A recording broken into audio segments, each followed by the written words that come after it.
Мына биз айтып атабыз, Казакстанды эгерде ушул жерде 4 жылдыздуу, 3 жылдыздуу нерселерди курса, биздин эл ошол жерде иштейт деп биз ошого дагы макул болуп отурабыз бүгүнкү.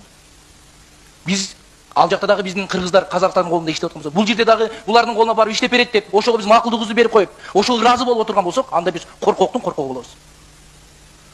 Резиденцияны, Казакстандын мына президенттин резиденциясын карап көрүңүздөр. Резиденция берилгенден мурда 7 метр нары жакта дубалы бар эле.